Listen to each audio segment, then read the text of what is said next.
तो चलिए question number solve करते हैं 12। H limited acquired S limited a listed company in two tranches as mention below table. तो यहाँ पर देख रहा है एच लिमिटेड ने एस लिमिटेड को एक्वायर किया है। 15% शेयर जो लिया है वो 1 नवंबर को लिया है और 45% शेयर जो लिया है वो 1 जनवरी को लिया है। तो हमारे पास टोटल 60% आ गए। इसका मतलब है कि इस पर 50% से ज़्यादा कंट्रोल आया, तो अब ये कंपनी इसकी सब्सिडियरी बनेगी और उसी हिसाब से हमें इसकी प्रिपरेशन करना होगा। चलिए देखते हैं क्वेश्चन क्या पूछता है। तो क्वेश्चन में जो लास्ट पॉइंट है वो पूछ रहा है what should be the goodwill और bargain to be recognized by H Limited its financial statement 2007 for the purpose of NCI using proportionate share of fair value identified net asset of S Limited।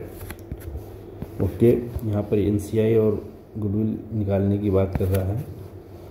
What will be the amount of NCI goodwill or bargain so recognized as above, change subsequent if provide relevant journal entry, if yes provide journal entry। what should be the treatment of contingent consideration as on 31 मार्च 2007। चलिए question को हम solve करते हैं। हमें सबसे पहले bargain purchase का निकालना पड़ेगा, उसके बाद हम NCI निकालेंगे। तो चलिए शुरू करते हैं क्वेश्चन को।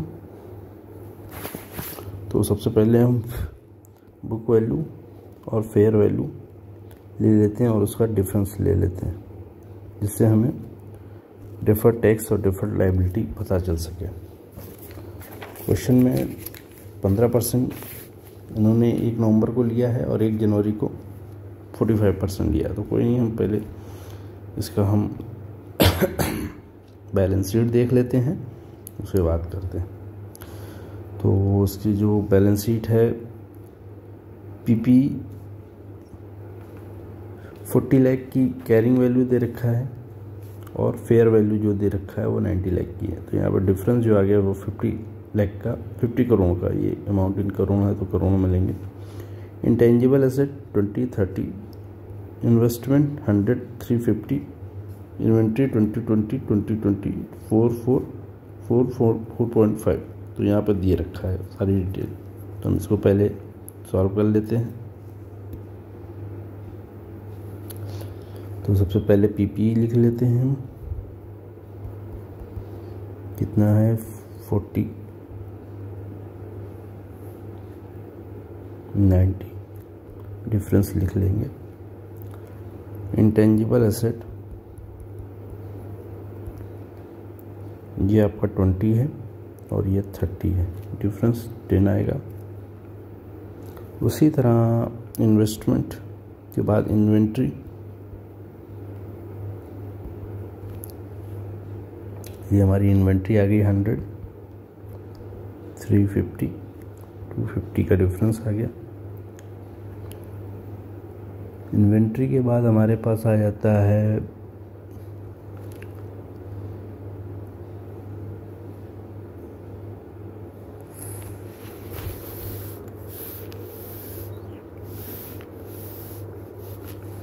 सॉरी, ये थोड़ा सा ऊपर नीचे हो गया। ये इन्वेंट्री, इंटेंजिबल एसेट्स के बाद आता है ये इन्वेंट्री नहीं, ये इन्वेस्टमेंट।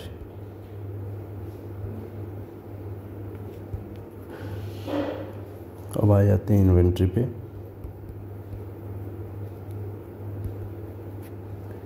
इन्वेंट्री है आपका 20 और 20, तो कोई भी डिफरेंस नहीं है।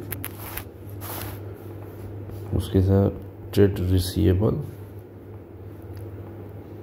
ये भी 2020 है, कोई डिफरेंस नहीं है। ट्रेड रिसीवेबल के बाद आपका आ जाता है cash held in functional currency. तो cash held in functional currency 4 और non current asset held for sale, इसके बारे में कुछ दिया है तो उसको पहले देख लेंगे। यहाँ पर देख लेते हैं कैश हेल्ड। तो कैश की जो है उसकी कोई फेयर वैल्यू है नहीं, तो उतना ही लिखा जाएगा 4 का 4। और यहाँ पर नॉन करेंट एसेट के बारे में कुछ क्वेश्चन में दिया है। नॉन करेंट एसेट यहाँ पर दिया हुआ है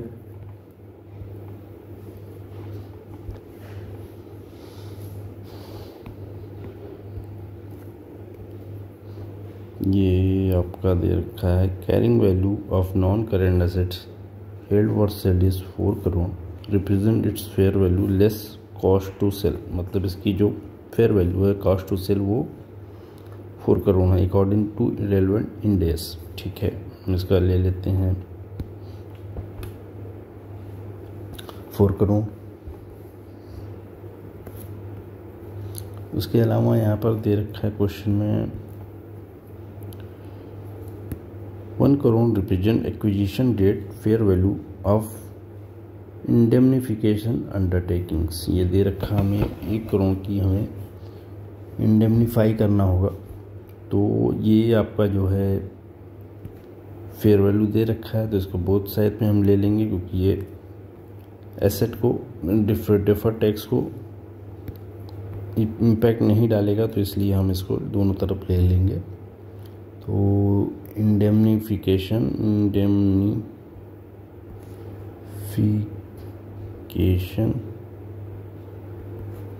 1 करोड़ 1 करोड़।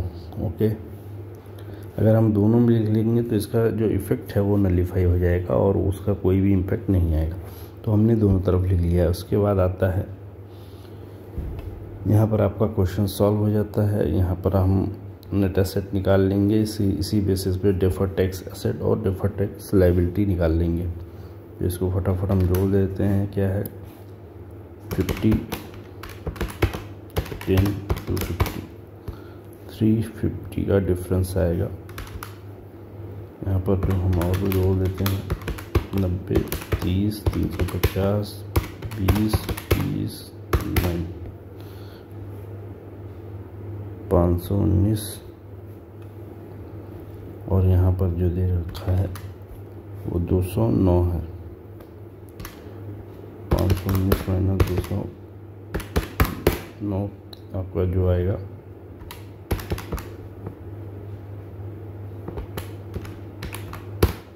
310।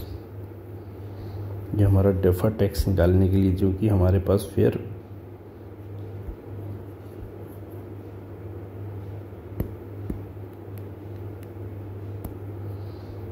क्योंकि हमारे पास फेयर वैल्यू ज़्यादा है तो हमारे पास जो आएगा वो डेफर टैक्स लायबिलिटी आएगा। हमने टैक्स अभी तक इसके हिसाब से दिया गया है जो कि कम है, तो हमें और भी इसका देना पड़ेगा और हमें 310 करोड़ पे 30% टैक्स, क्योंकि क्वेश्चन में टैक्स रेट दे रखा है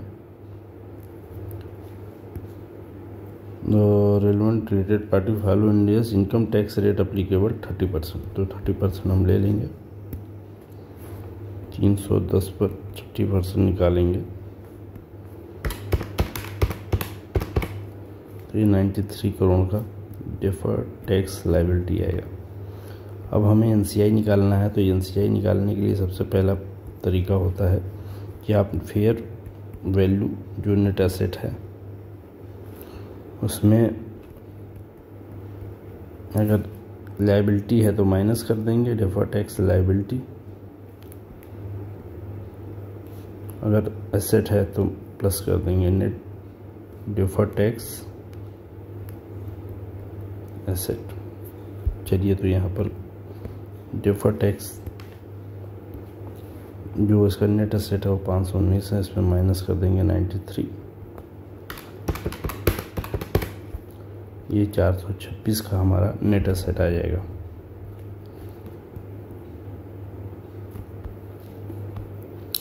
अब जो हमारे पास एनसीआई है, एनसीआई हमारे पास, क्योंकि इसमें क्वेश्चन में देखेंगे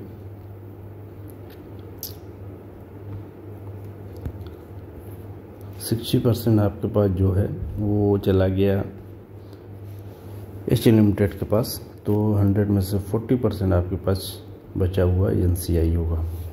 तो तो चूँकि हमें क्वेश्चन में बोल रखा है कि हमें फेयर वैल्यू के हिसाब से नहीं करना है, नेट एसेट के हिसाब से करना है, तो हम उस हिसाब से कर लेंगे।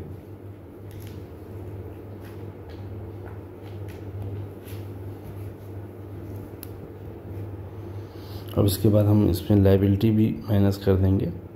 तो जो भी लायबिलिटी हमें दे रखी है क्वेश्चन में, हम उसको माइनस कर लेंगे।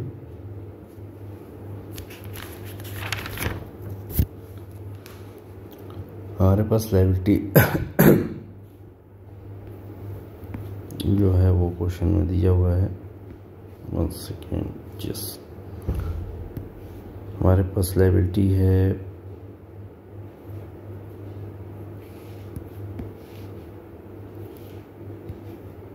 Financial liability borrowing 20, trade payable, provision for warranties, current liabilities, ये 4 चीज़ें हमारे पास हैं।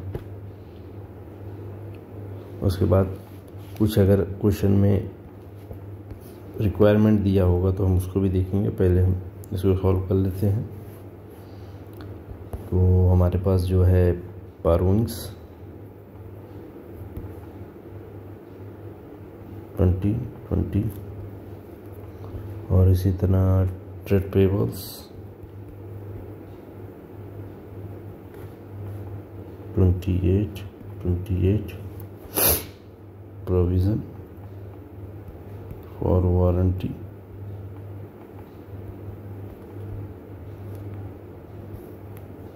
प्रोविज़न लिख लेते हैं और वारंटी आपका हो गया 3 करंट टैक्स लायबिलिटी हमारे पास दे रखा है तो हम उसको भी ले लेंगे। अब इसको जोड़ देंगे सिंपली 20, 28, 3, 4, 20, 28, 55। 1 सेकेंड, ये इसमें कुछ लायबिलिटीज़ भी दे रखी है तो उसको भी पहले हम देख लेते हैं। तो डेफर्ड टैक्स लायबिलिटी के बारे में यहाँ पर दे रखा है current carrying value non current asset 4 crore, इसको तो हमने ले लिया है। Carrying value of non current asset 4 crore, हमने इसको ले लिया है। अब क्वेश्चन में 1 सेकेंड, यस, ये आपका आ गया in consideration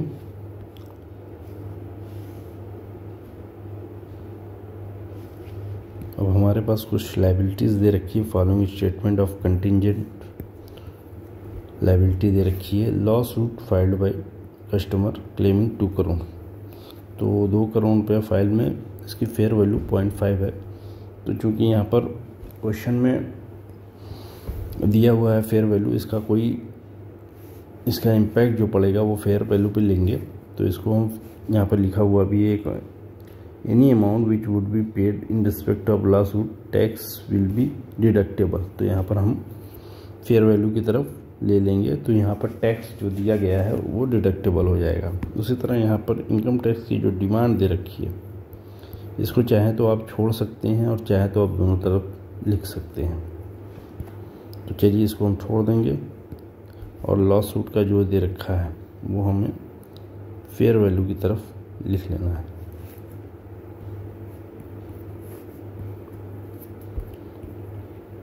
law suit total हम कर लेंगे। अब हमारे पास कुछ नहीं बचा। ये आपका आ जाएगा 57 + 28 + 7,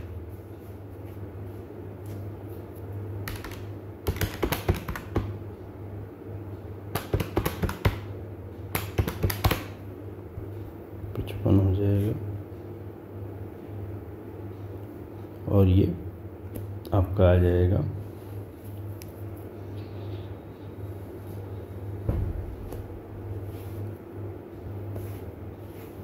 55। तो अब हम इसमें से घटा देंगे ये बी रख लीजिए और ये ए रख लीजिए, ए माइनस बी कर लेंगे। 209 माइनस 55 154 माइनस 55.5 43.50। अब ये चूँकि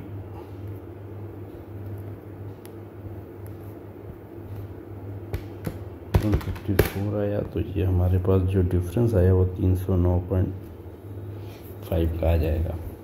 इस पे हमें निकालना होगा डिफर्ड टैक्स एसेट और लायबिलिटी। डिफर्ड टैक्स लायबिलिटी क्योंकि फेयर वैल्यू ज़्यादा है तो हम इस पे लेंगे 30%। ये हमारा 92.85, ये हमारी लायबिलिटी आ गई, डिफर्ड टैक्स लायबिलिटी।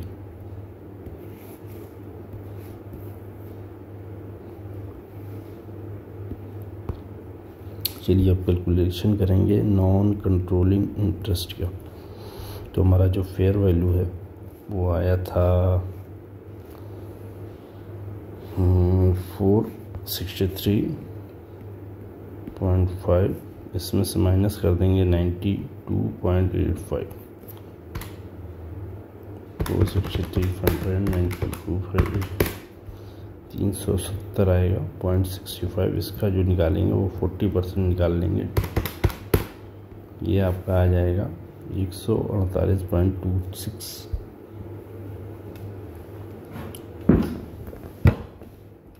थोड़ी सी हमने गलती कर दी यहाँ पर, हमको जो है ये लेके चलना चाहिए था। यहाँ पे जो है फेयर वैल्यू की तरफ हमारा जो हैगा 2, यहाँ पर 2.5, 57.5 हो जाएगा और ये 55 हो जाएगा।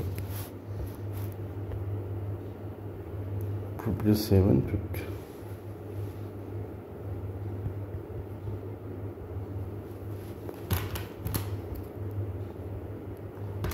209 माइनस 57, ये आ जाएगा आपका 152 माइनस 519 461 आ जाएगा। इस पर हमने निकाल लिया है। अब हमारे पास जो आएगा वो कुछ इस तरह आएगा 461.50 माइनस 92.85 डिफर्ड टैक्स लायबिलिटी 192.85, ये आपका 268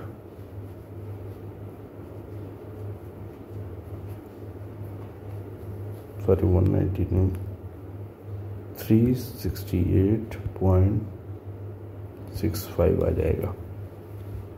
ये हमारा डिफर्ड टैक्स NCI निकालने के लिए अमाउंट आ गया 368.65 मल्टीप्लाइड बाई 40%।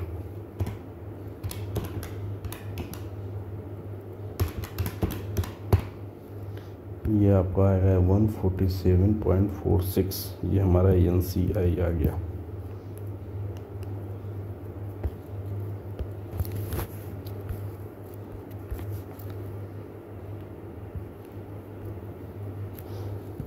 ये NCI आ गया। अब हमको कैलकुलेशन करनी है, कैलकुलेशन ऑफ गुडविल और कैपिटल रिजर्व। तो सबसे पहले हम परचेज कंसिडरेशन निकाल लेंगे। परचेज कंसिडरेशन क्वेश्चन में दे रखा है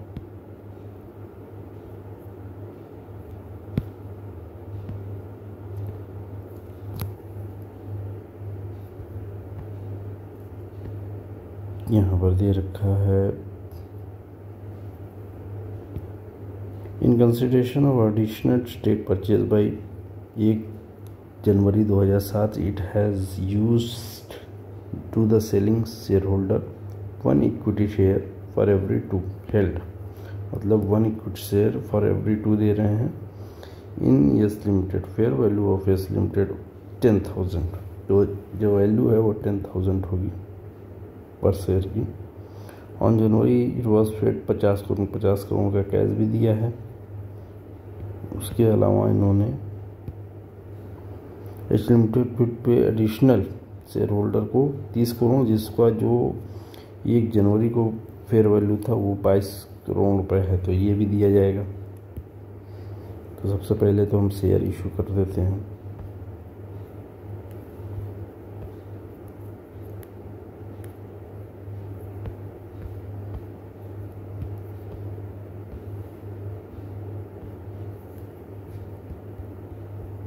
issue of share capital, total share जो इनका है वो है 12 लाख, उसका 45% हम ले लेंगे।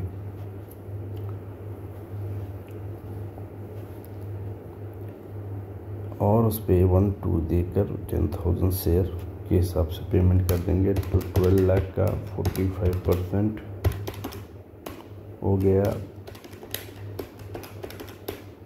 5,40,000। 5,40,000 को 1,00,000/2 कर देंगे तो 2,70,000 शेयर को हम 10,000 रुपये के हिसाब से पेमेंट कर देंगे। तो ये करोड़ में कुछ आ जाएगा, लाख 10 लाख करोड़ 270 करोड़ आ जाएगा इसका जो है शेयर की वैल्यू। अब इसके साथ साथ उन्होंने कैश पेमेंट भी किया है, कैश पेमेंट 50 करोड़। उसके अलावा एडिशनल पेमेंट किया है, वो किया है 22 करोड़।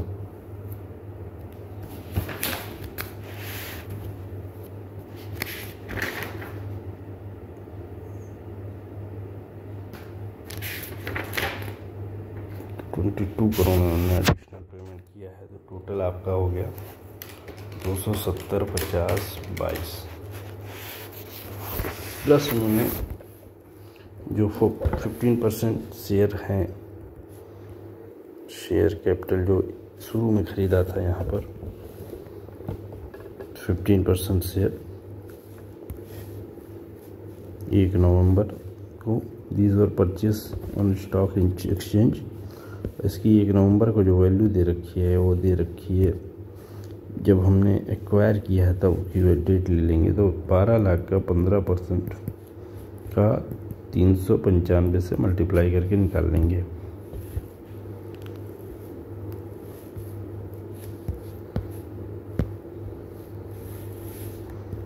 बारह लाख का 15% का 395 रुपया,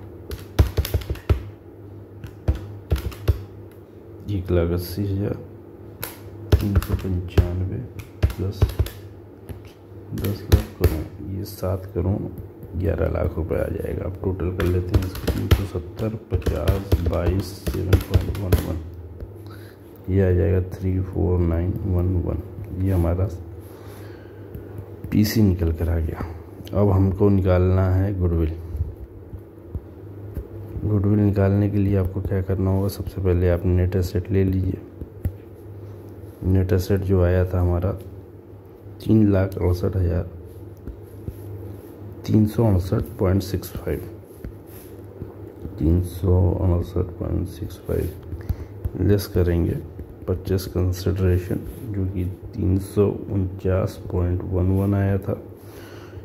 CI आपका जो आया था वो आपने देखा, ये आया 147.46, 147.46। यस, अब यहाँ से हम गुडविल निकाल सकते हैं ये सब माइनस करने के बाद। 349.11, 147.6 माइनस 359.65, 127.92, ये हमारा आ गया गुडविल। लेकिन एसेट कम है हमारी तो हमारा गुडविल आएगा। अब यह क्वेश्चन यहाँ पर हो गया आपका सॉल्व।